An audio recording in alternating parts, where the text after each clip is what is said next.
हाँ चुप, silence keep quiet.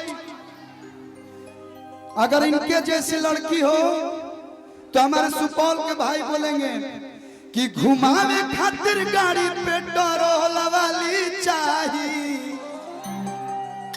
Pankaj भैया कि घुमावे खातिर गाड़ी पेट्रोल वाली चाहिए, आ घुमावे खातिर माल कैसा, आ घुमावे खातिर माल कमर गोल वाली चाहिए। घुमावे खातिर माल कमर गोल वाली, वो जो आप बोले बोले घुमाती हूँ ऐसा घुमाइए। चलावे खातिर गाड़ी पेट्रोल,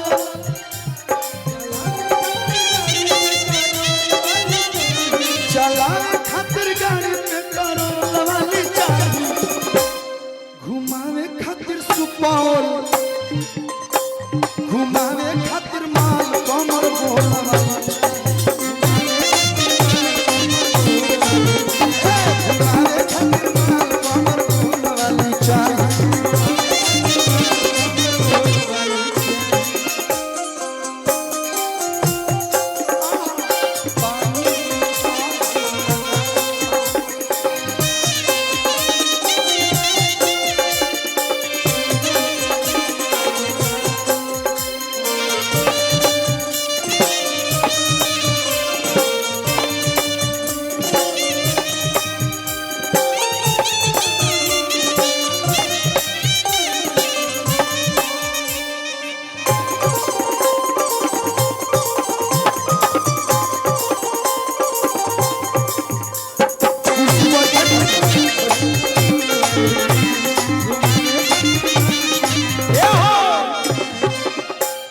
देखने में ये कैसी लग रही है मौसमी, देखे में हॉट होके, छोरी नटक हॉट होके, आकी आम के फारी जस कुमारी के होठ होके।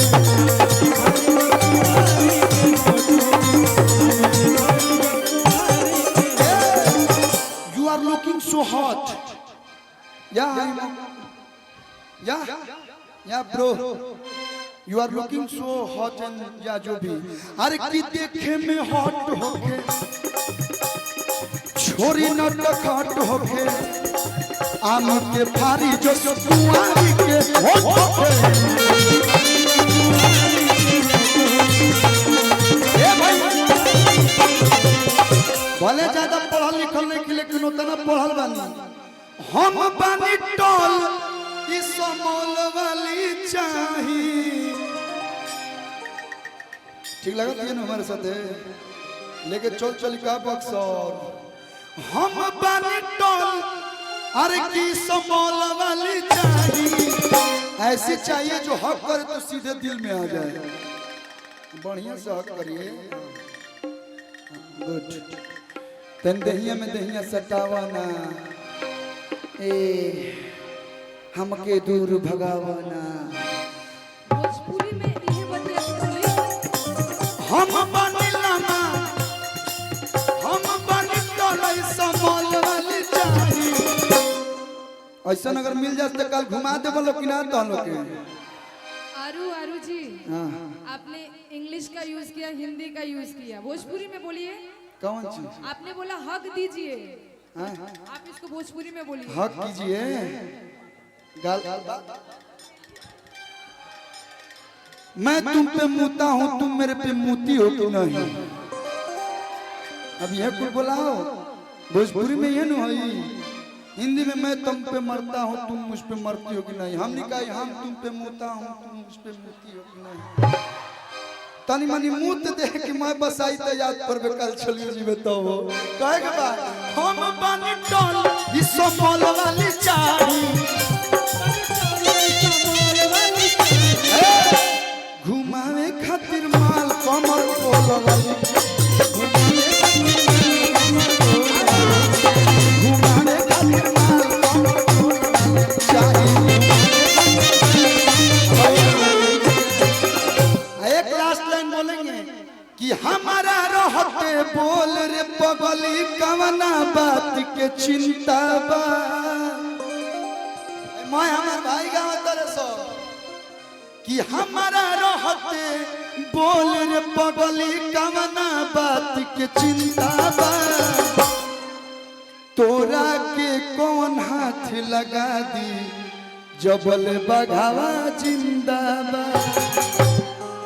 टाइगर जिंदा है वो इंग्लिश में आता है, लेकिन हमनी के गवाही कि हमारा रहते बोल रे पगली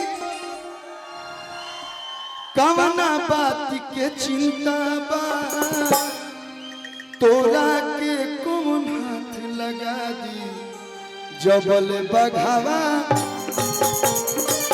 लेकिन दीदी लगी है आपकी दीदी लगेंगे नू कि तोरा दीदी आप सोना, कि तोरा दीदी आप सोना सोशल मीडिया दीवाना है। सुपौल वाला लइकन के घोटात नहीं खाना बा।